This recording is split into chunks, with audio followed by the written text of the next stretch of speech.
Hello people, and here we are waiting for you in the first week of August 2016, waiting to tell you what your forecast is saying. यानी हम बात कर रहे हैं आपके अगस्त 2016 के पहले हफ्ते की, जिसमें हम आपको बताने के लिए बैठे हुए हैं कि आपके राशिफल क्या होने वाले हैं। अब राशिफल तो जो होंगे सो होंगे, वो तो हम आपको बता ही देंगे, लेकिन साथ ही साथ आपको ये भी बता दें कि भाई प्लीज़ आप हमारे वीडियोस लाइक कीजिए, शेयर कीजिए, सब्सक्राइब कीजिए और उनके ऊपर ज़रूर कमेंट कीजिएगा। साथ ही साथ आपको एक नई स्कीम से भी वाकिफ़ करा दूं कि आप लोग अपने प्रश्न हमें लिख के भेज सकते हैं। आप प्रश्न भेजेंगे, मैं एक लॉटरी द्वारा उसमें से निकालूंगी और जो 2 प्रश्न मेरे हाथ में आ जाएंगे उनका आपको अगले एपिसोड में उत्तर निकाल कर दूंगी, वहीं का वहीं टैरो खोल के। तो इसलिए आप लोग अपने अपने प्रश्न भी मुझे भेज सकते हैं। होपफुली आपका प्रश्न सेलेक्ट हो जाएगा। चलिए अब हम देर नहीं करेंगे, let's go straight to the rashi. Aquarius राशि यानी हम आ गए हैं कुंभ राशि पे, and we are on the first week of August of 2016। देखें 2016 का पहला हफ्ता आखिर अगस्त का क्या लेके आया है। सबसे पहले let me tell you that you are going to go back in a relationship.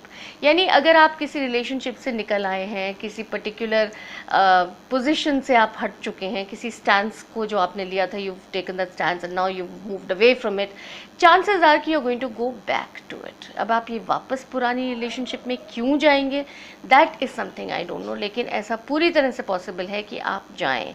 हो सकता है कि इट कुड बी अ पुरानी रिलेशनशिप, हो सकता है इट कुड बी अ पुराना equation between the two of you, it could be anything like this, you know, जो 2 लोगों को आपके जो पहले बीच में रहा हो, उसी तरह की वापस सिचुएशन, उसी तरह की परिस्थिति में आप वापस जाएं और उस चीज़ को ही आपके लिए बेहतर समझा जाए। That can be possible.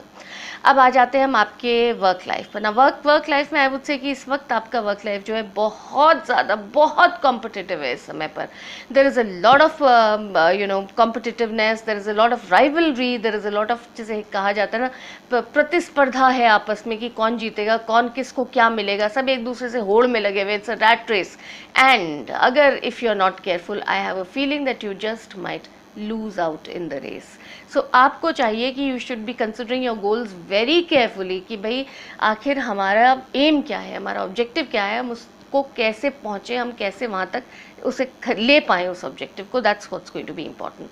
As far as your family life is concern, there are going to be certain changes which should have happened a long time ago.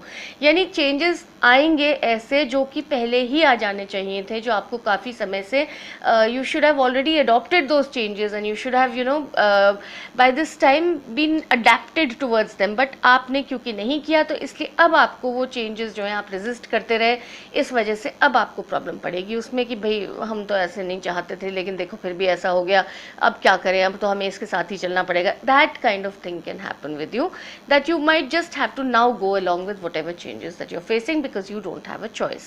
Work, as I said, is okay, ठीक है, it could be very competitive, family is going to be a lot of things to cope with, and health आपकी ऐसी रहेगी जो कम से कम आपको let down नहीं करेगी। You're going to be in good health, you're going to be able to do a lot of things, and you can even adopt a new exercise regime to make yourself fitter and better. Now let me tell you, आपके लिए सबसे अच्छा number is going to be number 8, सबसे अच्छा colour is going to be scarlet red colour, and हम आपको सौभाग्य score में दे रहे हैं 3 out of 10, एंड आपको याद दिला रहे हैं कि सब्सक्राइब करना मत भूलिएगा, कमेंट लिखना मत भूलिएगा, और अगर आप अपने प्रश्न चाहते हैं हमसे पूछना तो ज़रूर हम तक पहुँचाइएगा।